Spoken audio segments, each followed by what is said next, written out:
Banned Mind Control Secrets, written by Richard Dotz. Introduction. In this short book, you're going to learn banned mind control secrets that allow you to easily and effortless change any bad habit. More importantly, you'll learn an easy and effective technique to imprint good, desirable habits in their place. If you have tried everything from affirmations to visualizations to thinking positive and still find that nothing works in your life, then this book is not only going to show you how to do it right, it is also going to explain to you why things have not turned out the way you expected. This is a short book because I have deliberately left out many of the fluff and fillers found in other similar books on this subject. Many well-meaning authors often fill up and pad their books with superfluous information, because there is a pervasive belief in our society that more is better. But thousands of years of Eastern philosophy has pointed to the exact opposite principle, that less is better, and wherever possible, we should seek to eliminate the unwanted from our lives and to see things in their true essence. I hope this book helps you to do just that. What is the true essence of effortless creation and manifestation? What is the true story behind creating what you want? Every single spiritual master who has ever lived, and I really do mean every single one of them, no exceptions, has told you that you can be, do or have whatever you want.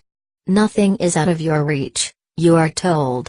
If that's the case, then why is it that so many people still find life to be such an ongoing struggle on a daily basis? Does this principle only work for some but not for others? Fortunately, it does not. These timeless laws of the universe work for everyone. It does not even matter who you are or where you have been, they'll work for you just the same if you learn to apply them in a consistent and correct manner. Many books were written and carefully studied just to write this one. If you have enjoyed, or even been curious, about books such as 3 Magic Words or Think and Grow Rich, then you'll be pleasantly surprised to know that the essence of these books are one and the same. In writing each of these books, each individual author had their own style and preference for getting their message across to you. But in each case, the underlying essence remains the same. If you want to be successful at applying the techniques in all these books and get the results you want, then you must know what the true essence of these books are. Sadly, many people are confused by the form and dogma instead of the true essence. What do I mean by this?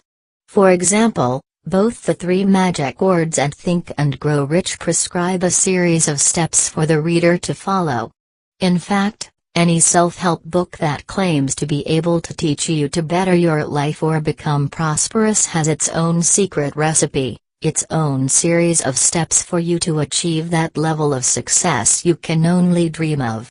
And herein lies the first fundamental mistake made by most people. Most people fail to see the true essence behind those steps. They start to get attached to the dogma, to the structure of those steps and think, oh, I better do these steps right. Otherwise it will not work for me. The secret is not in following the steps exactly as they are. Rarely have I seen same exact steps work unfailingly from one individual to the next. We are each unique, with our own learning styles and preferences. We bring our own character and personality to this game called life. So why must success only come to those who follow an exact series of steps? If you really study the truth, the essence behind almost every method prescribed by the great masters, you'll discover exactly what each of these great masters were trying to do. You'll realize that in almost every single case, and I'm including the word almost here only because I have not read every single book there is. In almost every case, these series of instructions or steps are supposed to help you speak to the greater, unconscious part of the mind known as the subconscious mind. The subconscious mind. Every single person who has ever achieved great success, whether knowingly or unknowingly, has enlisted the help of his or her subconscious mind. This is a principle which the great spiritual masters realized. This is also a principle which most successful people realize and apply consistently. Of course, there are those who just seem to stumble, almost by magic, from one success story to another. Well, these people have got it somehow programmed into their subconscious. So yes, some of these programming can be done without our knowledge as well. The tricky thing about the subconscious mind is that it is such a vast concept. No one really knows how to represent it or even point to its existence. We have heard many examples of it moving us through life. For example, think about the billions of processes your body is going through now as you read this. How does your body know when to breathe, what digestive juices to secrete, what hormones or enzymes to produce? In exactly the right quantity, all without your conscious control? That's the subconscious mind in action. That's the larger part of us that we have no conscious, voluntary control over. We can't willfully, consciously control it even if we tried. Of course, there is an exception when these processes get disrupted in some way, but even so, it takes a lot to get the processes temporarily disrupted, resulting in disease and illness. I'll come back to this later in the book. So the billions of unconscious processes our body is going through can be considered some proof that we have a conscious and subconscious mind. The conscious part is the part that processes our thoughts, that reasons, that tries to figure out a way to do everything. The subconscious part then, is the part that does not reason, that does not question, and simply accepts everything it is told. We know this distinction because the spiritual teachers have always told us so. But is there a better way to prove it for ourselves? Now I would like you to think of a problem or a bad habit you are facing. It can be something as simple as biting your nails. If this isn't a problem for you, substitute it for something else. Focus on something you've been trying to get rid of but can't, no matter how hard you try. Focus on something that has been persistent in your life, that despite your best efforts, despite all the self-help techniques you have done, you still can't seem to make much progress on it. Have you found such an unwanted habit or problem in your life? Now ask yourself the question, if I had a choice, if I could choose, would I rather choose to have this habit, this addiction, eating disorder, etc.? Or would I choose to be completely free, fulfilled and happy? Would I choose to continually be in this vicious cycle, or would I choose to feel wonderful and happy? What would you choose? Now 10 times out of 10 when I have asked this question, everyone has said that if they had a choice, they would choose to be free from their problems. They would choose to feel happy. But, and here's a big but, they just don't know why they keep doing it. They just don't know why they keep sinking and falling back to these habitual patterns of doing and acting. You may have heard of this phenomenon as self-sabotage. So here's something we are all clear of, at this point in time. If given a choice, all of us would not choose those unwanted, undesirable habits we are currently having or living with. If so, what is causing us to make the choice in the first place? What invisible force is pulling us in that direction, over and over again? The answer is simple. It has to be a part of ourselves that we have no control over, or at least it seems. Rather, it is a part of ourselves that we are trying to control the wrong way. We are trying to use the comparatively tiny, little part of ourselves, our conscious mind, to control this huge, gigantic lion. It's like trying to grab a bull by its horns. Try as you might, you may make some progress. But it's going to get very tiring for you, and eventually you give up. The answer is clear. If you want to make tangible progress in your life, then there are 2 ways you can do it. You can do it consciously. Don't get me wrong, Doing things consciously isn't a bad thing at all. Doing things by willpower and discipline, conscious acts, isn't that bad. And we do achieve quite a bit from it. But there's a limit as to what we can achieve with the use of our conscious effort alone. If you truly wish to break through to the next level, then you must enlist the help of your subconscious mind. So many people have trouble grasping the concept of a subconscious mind simply because it is not a tangible concept. After all, how do you imagine or envision something that is not your consciousness? How do you envision something that is the opposite of what you are trying to perceive?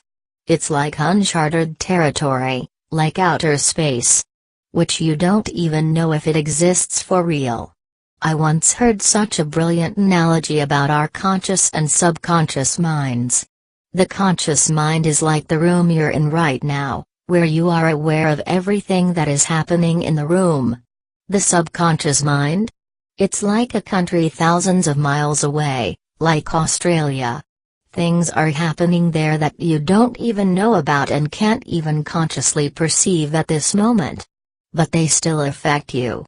If you're reading this in Australia, then substitute the country for some other place around the world. But I'm sure you get the idea. So right now you know that the subconscious mind exists. You see proof that it exists through the two examples I have given you above. I have also given you an analogy to help you understand things better.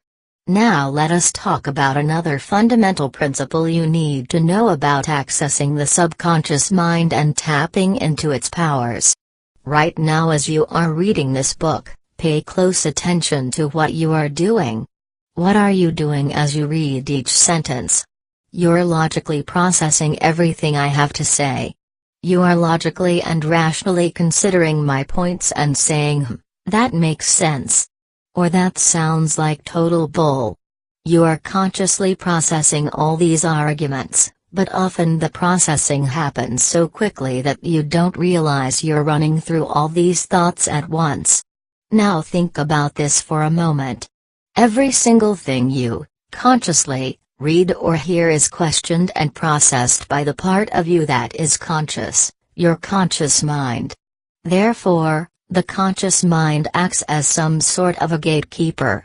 It keeps thoughts out and it lets some thoughts in. There is actually very good reason for this mechanism which I'll touch upon later.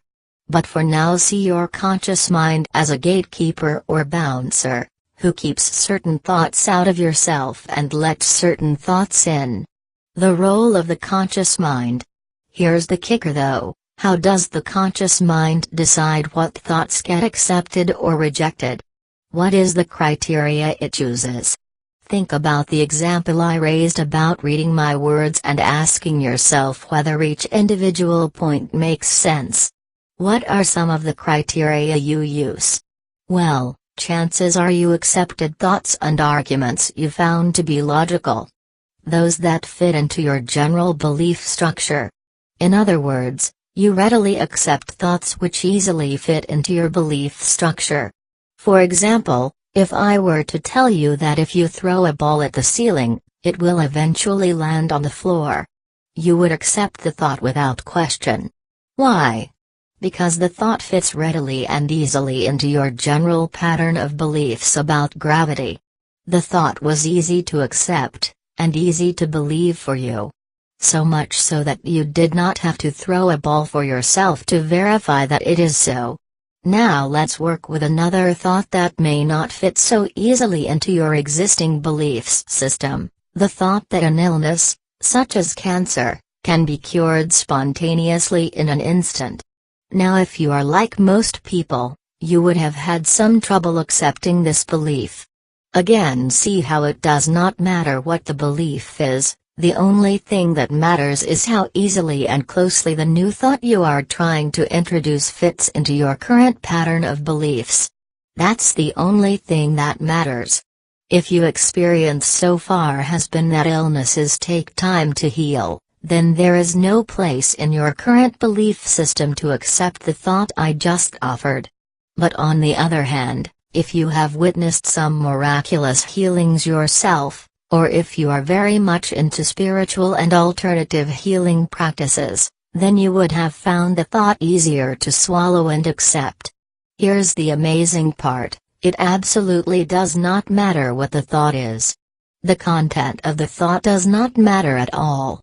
Spend some time thinking about what I just said. The thought literally does not matter at all.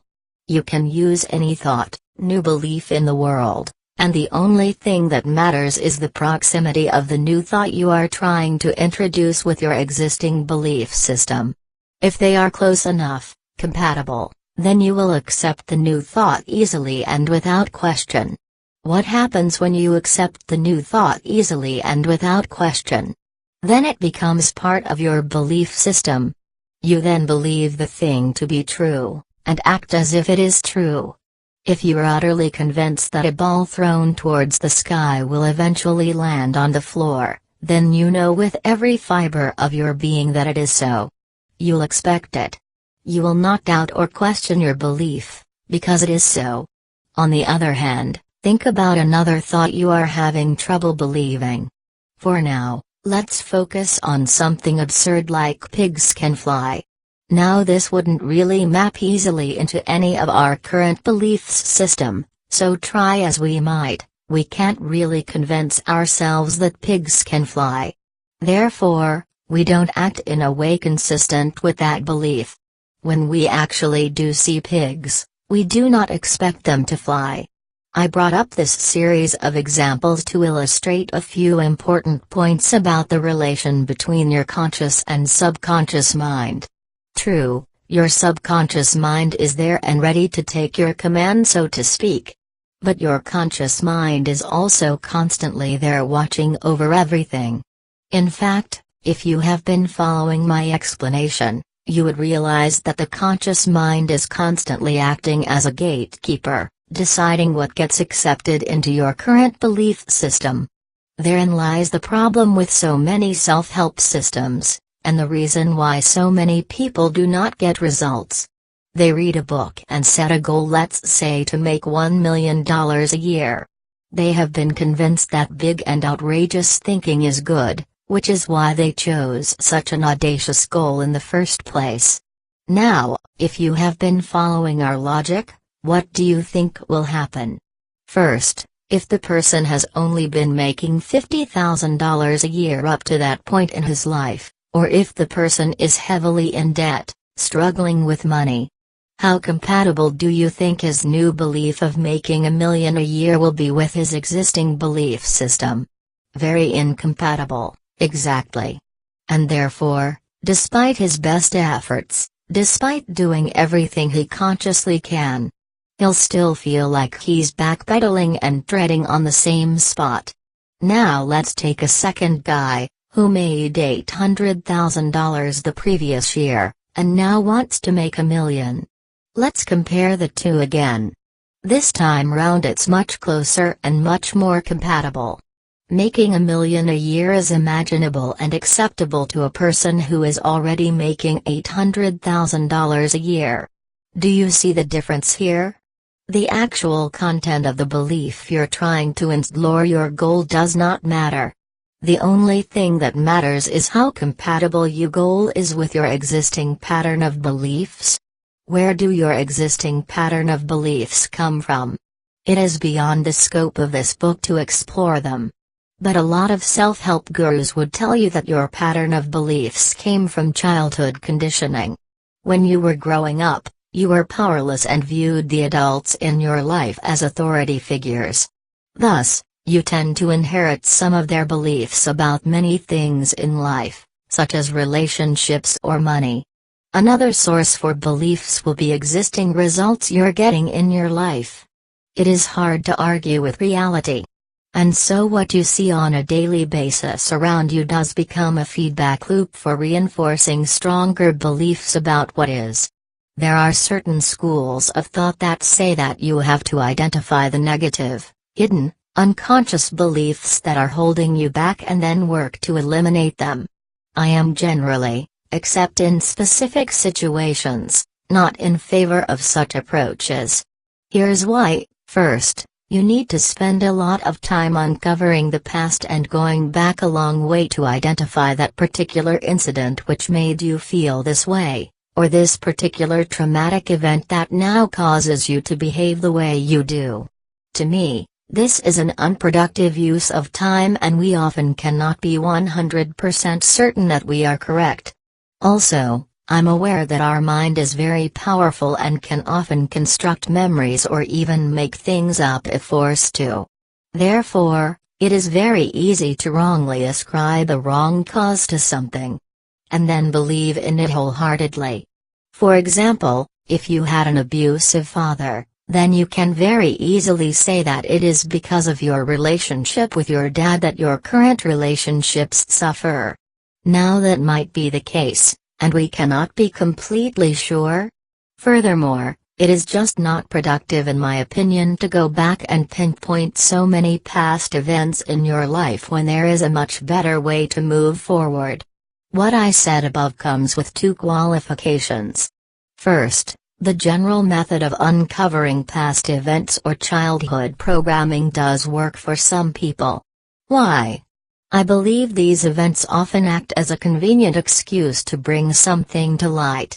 And once something comes to light, we can deal with it so much easier, whereas before we were all trying to guess where the problem was. So for some people the process of uncovering past trigger events does work, because it gives them something tangible and real to work with. They can say, "Oh, so it's not my fault, it's because of so-and-so." In many cases that's a good thing, because you're clearing up a lot of the energy associated with the issue, regardless of whether it is the real cause or otherwise. The second reason why someone might benefit from this type of healing modality is when they have a strong emotional reaction that is preventing them from moving forward. Suppose an individual was attacked by a fierce bulldog as a young child. Now this emotion of fear keeps coming back, and is even crippling every time he sees a dog of some kind. Obviously we have to deal with the emotion here before doing anything else. In such instances, it is often a good idea to deal with the trigger event. Since the trigger event is quite unambiguous and clear in such an instance. The reason why I do not advocate going back and looking for what negative or limiting beliefs you have, or ascribing them to past events is because you do not need to do so. Plain and simple. You can simply instantly program new beliefs into yourself and they will overwrite the old beliefs you have, whether you know you had them or not. It is not necessary to go back and physically delete every single old belief before you can install new ones. The reason why spiritual teachers sometimes ask us to do that is because identifying our negative beliefs helps us convert them into positive ones. For example, if you know you have a belief about feeling unloved and undeserving, then you can take steps to make yourself feel loved and deserving. The use of affirmations. Let's start with the simplest technique for programming a new belief: go into your subconscious mind. Remember that the subconscious mind is where we want it to ultimately be active in. You can of course have something active and alive in your conscious mind, but doing something with sheer focus and conscious effort is just too tiring and slow at times, especially if you wish to create breakthroughs. Furthermore, the subconscious mind is what runs the ship. And to ultimately create results, you have to gain the support and help of this larger part of you. The simplest technique to reach out to the subconscious mind is through affirmations. There is good reason why the use of affirmations are advocated in almost every single personal development or self-help system. Put simply, affirmations are positive words or phrases stating a truth or belief you would like to create. For example, if you would like to be at an ideal weight, then your affirmation would be, "I now weigh _pounds, whatever your ideal weight is." If you like to earn a certain amount of money, then your affirmation can be, "I now earn $100,000 per year." Let us first examine the scientific basis behind affirmations. We know that in order to get the subconscious mind to accept a thought, the conscious mind first has to accept it. Therein lies a challenge. Someone who has been faced with weight problems all his or her life will find the affirmation of "I now weigh _pounds" hard to believe. Immediately, their conscious mind will come up with multiple reasons why this cannot be so, such as "What makes you think you can do it?"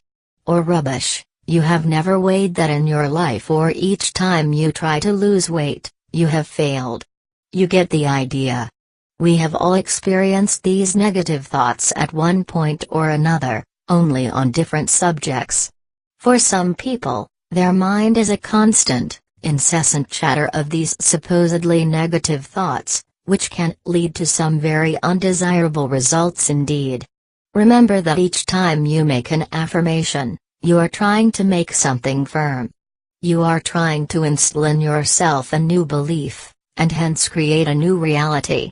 One trick which success teachers have found to circumvent the conscious mind, or rather, the conscious negative beliefs, is to use repetition.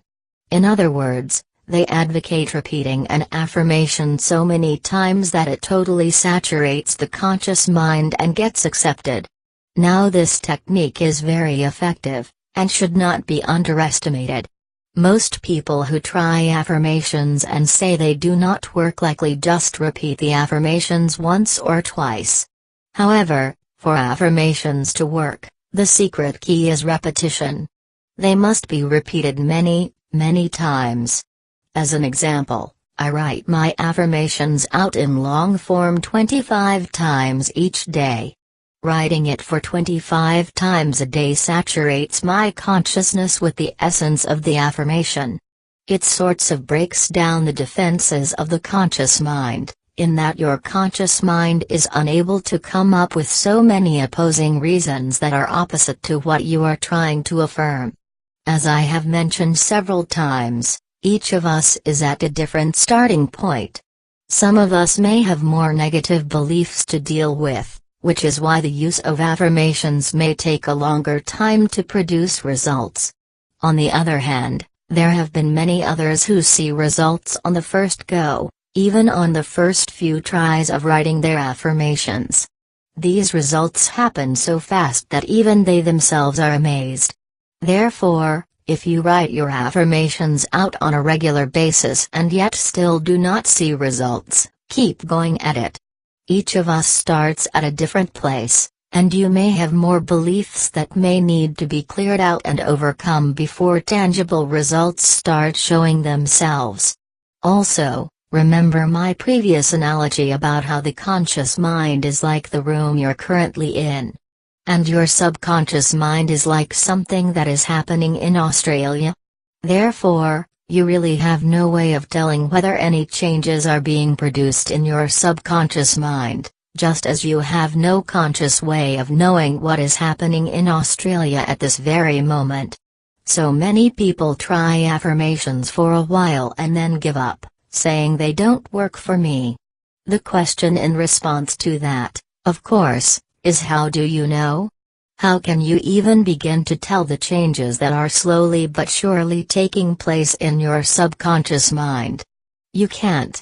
If you keep at the process long enough, one day the changes in your subconscious mind will be so significant that actual tangible changes will be manifested and observable to all. Repetition is only one key to using affirmations. The other key is the phrasing of those affirmations. The phrasing is very important and there are a few guidelines you should follow. First, affirmations should always be stated in the positive. Your subconscious mind does not know how to perceive or interpret a negative. Another way of stating this is that the subconscious mind always focuses on where the action is. So if your goal is to stop smoking, you cannot write an affirmation that says, "I now stop smoking." Because your subconscious mind pays attention to the action, which is the act of smoking, and does not know how to interpret the word stop. Success teachers and writers often illustrate this with the pink elephant principle. They tell you not to think of a pink elephant, and what do you think of? A pink elephant. This is why exclusion words such as stop, not, no do not work in affirmations. Phrasing good affirmations takes some practice, but you'll know when you get good at it because results will start happening. For example, if you wish to stop smoking, how can you phrase a proper affirmation? Different people will come up with different statements that resonate with them, but one you can consider is, I now lead a healthy lifestyle, or I now have healthy, wholesome habits. You can see that some practice is needed to get your conscious and subconscious mind to be working together. Another guideline is never to phrase affirmations in the future. For example, if you say I want to make $100,000 a year, then you will always create a feeling of want and lack. The reason you want something in the first place is because you do not have it. I will make $100,000 a year is also confusing to the subconscious mind, because it implies sometime in the future. The subconscious has no concept of time. In other words, the subconscious only knows of now, the present moment, and cannot perceive a time in the future. Therefore, the proper affirmation to use will be I, now, make $100,000 a year. I like to think of crafting and using affirmations as something very fun, instead of hard work. Many people approach this whole subject of personal development from a place of lack or dread. They often worry about whether they are doing something right, or that if they mess up a small step, then everything will not work. I don't look at any of it this way. I look at creating affirmations as an experiment. I like to experiment to see which affirmations my subconscious will respond to the best. Therefore I try an affirmation, and if it does not work after a period of time, I tweak and change it. Of course, you must give the affirmation sufficient time to work. How affirmations and visualization is related. At this point, I would like to link affirmations to visualizations. What is the point of using affirmations? Well, it is to create the picture or feeling for your subconscious mind. Too many people are caught up with the words. They think that words are the magic here. No, it is the feelings created by the affirmations that have the power from a spiritual sense. The words are used for us to create the feeling. Do you get the power of what I'm saying here? Suppose you want to make $100,000 this year. You write an affirmation, I now make $100,000 this year. If you read it and really, for a moment, believe in it, how does that make you feel? It makes you feel good. That's right. What we have just done is to use the words in the affirmation to bring us to a feeling place, so that this feeling can now be imprinted in our subconscious mind. If you understand this logic, you'll understand why visualizations are often used in conjunction with affirmations. Instead of using words to create the feeling of having what you want, visualizations take you to the feeling through the use of pictures and moving images. It has often been said that we think in terms of pictures, and so visualizations are also an effective way of imprinting the subconscious mind. I have found that affirmations, when used in conjunction with visualizations, produce great results. However, the key to getting results is in the feelings. Whether you are writing affirmations or doing visualizations, they should bring you to a good feeling place in order to have maximum results. I'll now talk about meditation and how this ties into 1. Affirmations and 2. Visualizations. Meditation has been called a portal to the divine because it is used in every single spiritual or religious tradition. Most people associate meditation with a religious practice, however, that does not have to be the case. You can practice meditation even without any religious background, and you certainly do not need to believe in a particular religion in order to meditate. The greatest value in meditation is to quiet and still the conscious mind. In other words, ceasing the incessant chatter in the conscious mind. For some people, This may be helpful for a few reasons. First, some people have an ongoing stream of negative thoughts in their minds, telling them why they cannot do or have something. If these negative thoughts are constantly intruding into your consciousness, then it can be difficult to write affirmations or do visualizations, because it can be like trying to fight a strong downstream current while trying to go upstream. Instead, meditation takes us to an empty state. Different religions and even science calls it different names: 0 point, void, emptiness, etc. The idea is that when your mind is quiet enough, then it is easier to start thinking positive thoughts and saying positive affirmations. Now, if affirmations, visualizations and meditation works for everyone 100% of the time, then we would not be left with people saying these techniques do not work. Why is it that the use of these methods being fast results for so many people, while a considerable number simultaneously claim that they do not work? The answer is simple. For any new belief to be imprinted into your subconscious mind, it has to overcome the resistance created by the conscious mind. We discussed several ways to do so, for example through repetition. Other ways that have been developed to do so include the use of subliminal tapes. Basically, these subliminal tapes masks or obscures the affirmations such that the conscious mind cannot consciously perceive them. If the conscious mind can't perceive these affirmations, then it can't possibly resist them. There are many tapes that feature subliminals, or even hypnosis. The ultimate aim of all these tools are the same: to overcome the natural resistance to change created by your conscious mind. Therefore, they do so by confusing the conscious mind such that it shuts down or stop resisting, and then deliver the positive affirmation. For example, some techniques involve the use of dual channels. Different affirmations are played to both your right and left ears, until the conscious mind gets tired and does not know which to follow. All of these techniques work better for some than others, which is why it is important to find what works for you. A breakthrough technique. Finally, I want to talk about what I consider a breakthrough in the use of affirmations. One thing that has struck me is how much time we spend in front of our computers.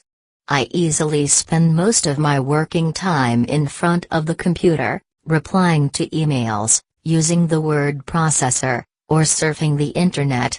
Just as one can listen to audiobooks while driving and therefore make full use of our time, I began to think about how we can make use of the time spent in front of our computers for personal development. Now, of course, if you have already obtained very good results from the simple use of writing down affirmations repeatedly and visualizations, there is no need to use any additional, more advanced technique. However, there are always those who find that affirmations do not work, and this is definitely a viable option for them because it combines so much of what we have been talking about. There are a few essential qualities of good affirmations. To create long-lasting changes, we already know first that the affirmation has to be well crafted. Next, the affirmation has to overcome the resistance created by the conscious mind. If these two ingredients are in place, then the affirmation is bound to reach the subconscious mind. Here is arguably the greatest secret of all time. In every spiritual or success text, once an idea is imprinted in the subconscious mind, it takes on a life of itself. It is done. You do not have to do anything else. You will get impulses, ideas and inspiration to do things.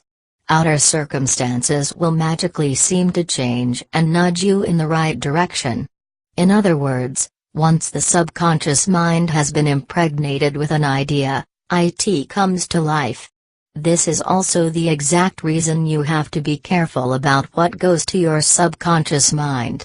Most of our subconscious programming is unconscious.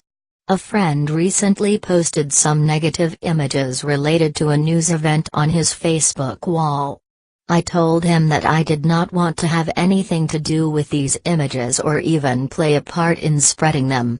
Now, if you have not read what we have said earlier, you may think, geez, this guy is a simpleton. Does he think that if you ignore all the bad stuff in the world, they will go away? Others think that you have to really sympathize with these people, and feel their sorrow so that something can be done about the situation. Remember what we said earlier about imprinting the subconscious mind? Anything that is said or felt with a lot of intensity or feelings has a chance to be imprinted into the subconscious mind. It has even been said that the subconscious mind cannot accept a joke. It does not know when you are joking or serious. All it does is to accept your commands. Therefore, if you expose your subconscious to thoughts of lack, to thoughts of negativity, to thoughts of financial distress, to thoughts of the financial crisis, guess what? You begin to wonder why so many people, things and events begin to show up in your consciousness. And you wonder why so many unwanted, undesired things are happening in your life. The answer is simple. You put them there. You allowed your subconscious to be impregnated with these negative thoughts and events, which in turn brought you more of these negative thoughts and events. I think there is beauty in all of this. It shows that the subconscious mind does not reason, or even moralize. It does not have the ability to reason. All it simply does is to take an idea that has been firmly imprinted into it, and bring you more of the same. Therefore, you can have anything you want. If you find some way to imprint it in your subconscious mind. This is the truth behind the saying, you can have anything you want in life, if you'll give up the belief that you cannot have it. The good news is that you don't have to uncover every negative thing that has been programmed into you and then work to undo that. The good news is that you can simply start today, to program your subconscious with the good stuff. Over time, slowly but surely, this good stuff will be the predominant attitude or thought that you are holding, and most of the negative stuff will no longer have power over you. Very exciting research has been carried out in recent years on subliminal technology. However, what most people do not know is that subliminal technology has been used in psychological laboratory experiments for the longest time. There is a tool in psychology research known as priming. Simply put, it involves exposing a participant to an idea or concept subliminally, below their threshold of conscious awareness. For example, I may flash the word elderly on screen for such a short period of time, below 200 milliseconds, such that you see a mere flash but are unable to make out the word. However, researchers have found that you subconsciously can perceive the word, and it is indeed creating an effect in your subconscious. You may even unconsciously and involuntarily start thinking about thoughts related to the word that has just been primed. That's not even the most exciting part. Researchers have also found that when you prime a word or concept, the effects are usually fleeting, gone in a matter of seconds.